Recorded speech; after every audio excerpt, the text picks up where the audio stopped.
અમદાવાદ પશ્ચિમ બેઠક ઉપર ભાજપે અમદાવાદ મ્યુનિસિપલ કોર્પોરેશનના પૂર્વ ડેપ્યુટી ચેરમેન દિનેશ મકવાણાને ટિકિટ આપી છે.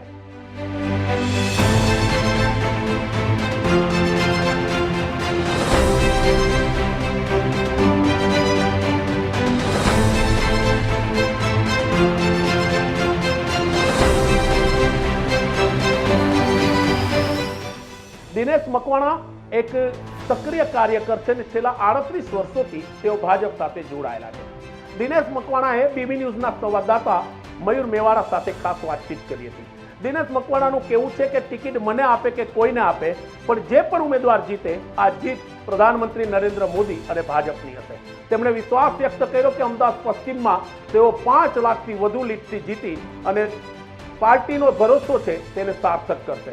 આપને જણાવી દે કે આ બેઠક ઉપર અનેક દિગ્ગજો દાવેદાર હતા, પણ ખાસ કરીને પાર્લામેન્ટરી બોર્ડે દિનેશ મકવાણા ઉપર ભરોસો મૂક્યો.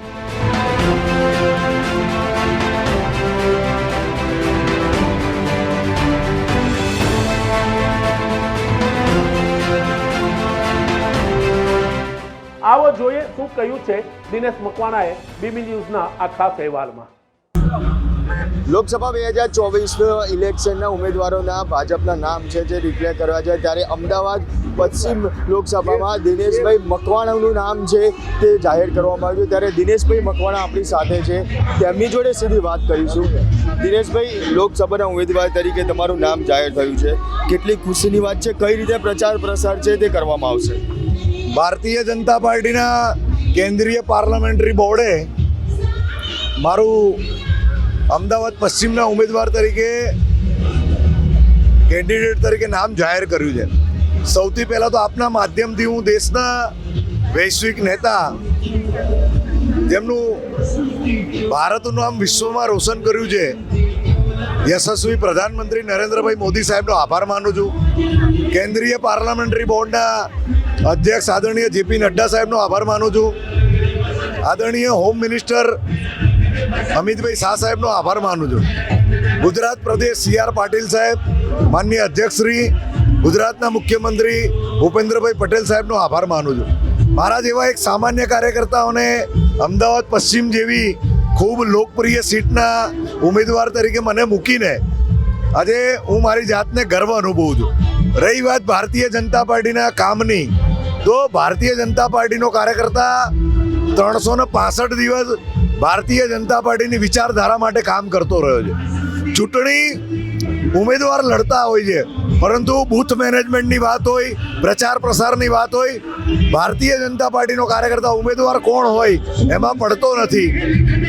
એ બૂથની અંદર ભાજપનું કમળ કઈ રીતે જીતે એ દિશાની અંદર પ્રયત્ન કરીને એ મહેનત કરતો હોય છે.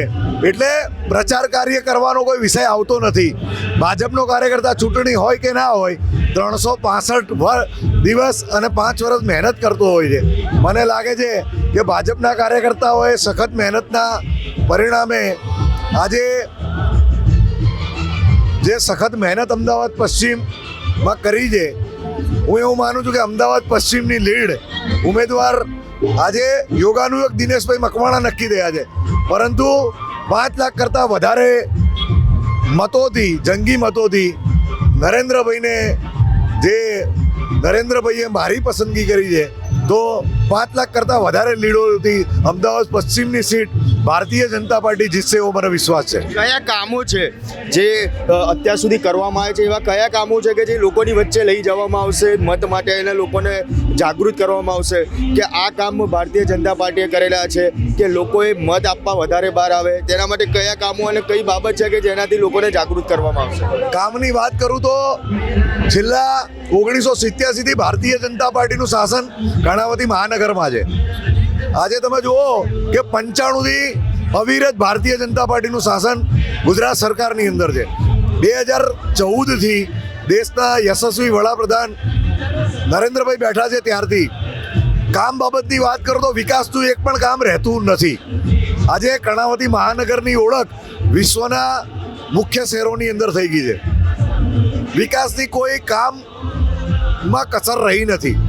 રહી વાત રાષ્ટ્રીય કક્ષાના પ્રશ્નોની, તમે જોતા હશો તો 370ની કલમ દૂર કરવું કોંગ્રેસના મિત્રો કહેતા હતા કે અશક્ય વસ્તુ છે, કાશ્મીરમાં લોહીની નદીઓ વહેશે. આજે તમે જુઓ કે 4-5 વર્ષના વાણા વાયા, લોહીની નદીઓ નહીં, કાશ્મીરના લોકો નરેન્દ્રભાઈને સ્વીકારે છે, કાશ્મીરના લોકો અમિતભાઈનું સન્માન કરે છે. આ ત્યારે શક્ય બન્યું છે. રામ મંદિરની વાત હોય કે આ હિન્દુસ્તાનની રાજનીતિની વાત કરો કે હિન્દુસ્તાનના 500 વર્ષના ઇતિહાસમાં રામ મંદિર બને એટલા માટે લાખો કરોડો લોકોએ પોતાની શહીદી આપી. નરેન્દ્રભાઈએ એક પણ લોહીનું ટીપું ના વહે અને રામ મંદિર બની ગયું. આ નરેન્દ્રભાઈની કુનેના. વિશ્વની અંદર યુક્રેનનું યુદ્ધ હોય, ભારતના લોકો ઝંડો બતાવીને આજે નીકળી શકતા હતા. વિશ્વના બધા દેશો ભારતનો ઝંડો લઈને નીકળતા હતા અને એને જવા મળતું હતું. આજે યુક્રેન રશિયાના યુદ્ધની અંદર મધ્યસ્થી કરવા માટે નરેન્દ્રભાઈએ જવું પડે. અબુધાબીની અંદર સ્વામિનારાયણ મંદિર બને.